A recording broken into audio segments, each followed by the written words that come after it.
কেমন আছিস? আমি তো ভালো আছি, তুই কেমন আছিস বল? হ্যাঁ, আমিও খুব ভালো আছি। ওসব বাদ দে। গত সপ্তাহ থেকে তুই কলেজে আসছিস না, কি ব্যাপার বলতো? আসলে কি যে বলি, ছোট্ট একটা প্রবলেমে ফেঁসে গেছি রে। প্রবলেমে ফেঁসে গেছিস মানে? কি প্রবলেম হয়েছে তুই আমায় বলতে পারিস? সেটা এখন ফোনে বলতে পারবো না। আচ্ছা শোন, এখন তোর পাড়াতেই আছি রে, তোর বাড়িতে যেতে পারি? আমার বাড়িতে? হুম, এখন কোথায় আছিস? আমি বাস স্ট্যান্ডের কাছেই আছি। বাস স্ট্যান্ডের কাছে? ওখানে কি করছিস তুই? আমি আমার একজন পরিচিতের কাছে টাকা ধার নিতে এসেছি। টাকা ধার নিতে? কেন, কি হয়েছে? আসলে ব্যাপারটা হলো... ঠিক আছে, তুই তাড়াতাড়ি এখানে চলে আয়, তারপরে আমরা কথা বলবো। আচ্ছা ঠিক আছে, এক্ষুনি আসছি। আমি তো তোর ঠিকানা জানি না, তুই একবার লোকেশন পাঠা না। তোর হোয়াটসঅ্যাপে আমি আমার বাড়ির লোকেশনটা এক্ষুনি পাঠিয়ে দিচ্ছি। তুই অটো ধর আর চলে আয়। হ্যাঁ, আমি আসছি। হুম।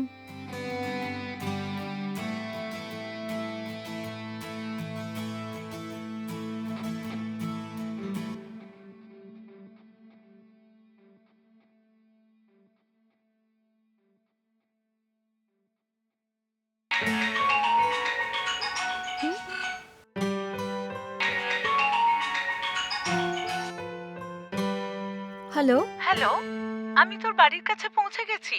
তোর বাড়িটা কোথায়? ঠিক আছে, ওখানে তুই একটা গ্রিন কালারের বিল্ডিং দেখতে পাচ্ছিস? হ্যাঁ হ্যাঁ, দেখতে পাচ্ছি। ওটাই আমার বাড়ি, চলে আয়।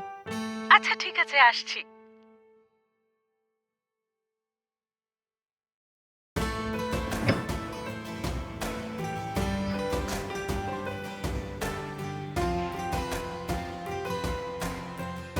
হাই কল্যাণী। হাই, ভেতরে আয়।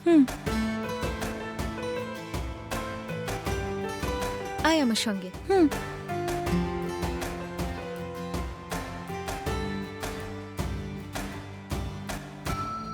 এই, তুই কি খাবি বল, কফি না চা? না রে, কিচ্ছু খাবো না। তুই চা কফি চাইলেও আমি দিতে পারতাম না। আসলে এই চা বা কফি আমি কোনোটাই বানাতে পারি না, তাই তোর জন্য আমি কোল্ড ড্রিঙ্ক নিয়ে আসছি। ঠিক আছে।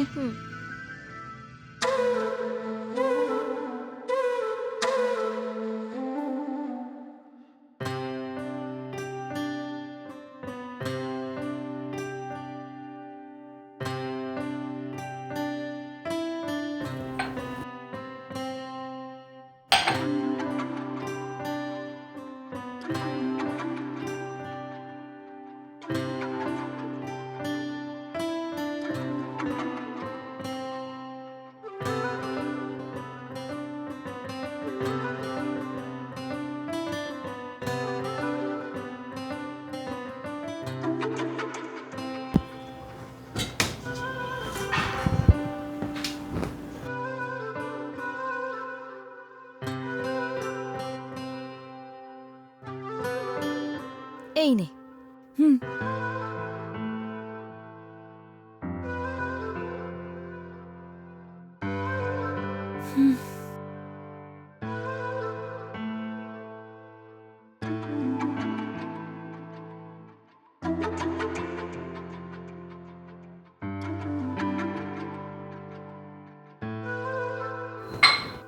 আচ্ছা এবার বলতো, গত এক সপ্তাহ ধরে তুই কলেজে আসছিস না কেন? আসলে লাস্ট সেমিস্টারের ফিসটা এখনো দেওয়া হয়নি, সেই জন্যই পরিচিতদের কাছে কিছু টাকা ধার নিচ্ছি রে। হঠাৎ করে খেয়াল পড়লো যে তুই এই পাড়াতেই থাকিস, সেই জন্যই ভাবলাম তোর সঙ্গে দেখা করে যাই। আচ্ছা, তুই যার কাছ থেকে টাকা ধার নিতে এসেছিলি সে ধার দিয়েছে? হ্যাঁ, দেবে বলেছে, কিন্তু উনি বলেছেন যে বাড়ির দলিল যদি না দিই তাহলে দেবেন না। আমার কাছে তো সেসব কিচ্ছু নেই, ওটা ছাড়া টাকা দেবেন নাকি জিজ্ঞেস করলে উনি বললেন হবে না। ও তাই নাকি? তাহলে এখন টাকার জন্য কি করবি তুই? ফিস জমা না দিয়ে কলেজ যাওয়াটা খুব মুশকিল, সেই জন্যই ভাবলাম যে আপাতত কোনো জব জয়েন করে নি। এসব কি বলছিস? আমার মনে হয় তুই তাড়াহুড়ো করছিস। কলেজের ফিস জমা দেওয়ার জন্য তুই অন্য কারোর থেকেও তো সাহায্য নিতে পারিস। না রে, আমার মতো একটা মেয়েকে কে টাকা ধার দেবে?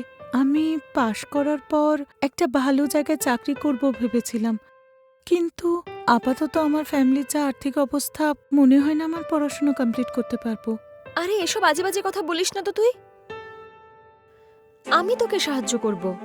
এ কি বলছিস? আরে তুই আমাকে কি করে সাহায্য করবি? অল্প কিছু টাকার ব্যাপার হলে হয়তো সাহায্য করতে পারতিস, কিন্তু 1,00,000 টাকা জোগাড় করে তুই কি করে আমায় দিবি? আরে কোনো অসুবিধা নেই, আমি বাবার সাথে এই ব্যাপারে কথা বলবো। আমি যদি তোর কথা ভালো করে বাবাকে বলি, বাবা নিশ্চয়ই সাহায্য করবে। তুই এত চিন্তা করিস না। আচ্ছা 1 মিনিট দাঁড়া।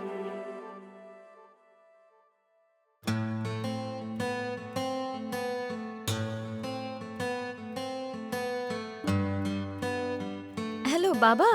হ্যাঁ বলো মা। কোথায় বাবা তুমি? আরে মা আমি অফিসেই আছি, বলো। হ্যাঁ বাবা, হ্যাঁ তুমি বাড়ি কখন ফিরবে? আজ অফিসে অনেক কাজ আছে মা, আমার আসতে দেরি হবে। কি হয়েছে মা, আমাকে বলো না। আমাদের বাড়িতে একজন অতিথি এসেছে বাবা। ভাবছিলাম আজ তোমার সাথে ওনার আলাপ করিয়ে দেব। এই ব্যাপার? এমন কোন অতিথি আছে যাকে আমি চিনি না? তিনি কে সেটা এখন বলবো না, এখন সেটা সারপ্রাইজই থাক না। এই ব্যাপার? কিন্তু এখন তো আমি একটা জরুরি অফিস মিটিং এ আছি, আর তারপর মিটিং শেষ করে বাড়ি আসতে রাত 9টা বেজে যাবে। তুমি আমার জন্য অপেক্ষা করো না মা, এর মধ্যে তুমি অনলাইনে কিছু অর্ডার করে খেয়ে নিও, ঠিক আছে? ঠিক আছে বাবা।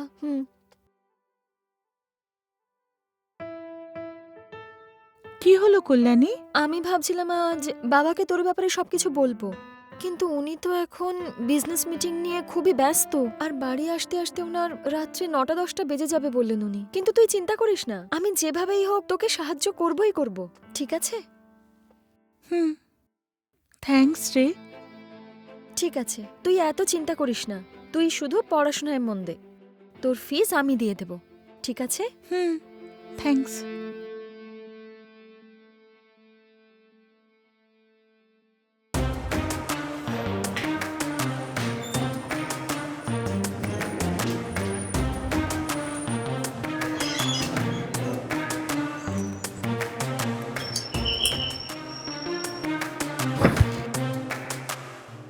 বাবা তুমি এসে হ্যাঁ। গেছো? কি ব্যাপার বাবা, তুমি ফোনে বললে যে আজ তোমার আসতে একটু দেরি হবে, কিন্তু তুমি এত তাড়াতাড়ি চলে এলে। হ্যাঁ হ্যাঁ হ্যাঁ মা, মিটিংটা অনেকক্ষণ চলবে আমি ভেবেছিলাম, কিন্তু মিটিংটা অ্যাটেন্ড করার জন্য দুজন এলো না, এবং সেই কারণেই আমরা মিটিংটা আটকে দিয়েছি। এবার ওই মিটিংটা পরের সপ্তাহে হবে, তাই আমি তাড়াতাড়ি বাড়ি চলে এলাম। ও তাই, ঠিক আছে, ভালোই হলো।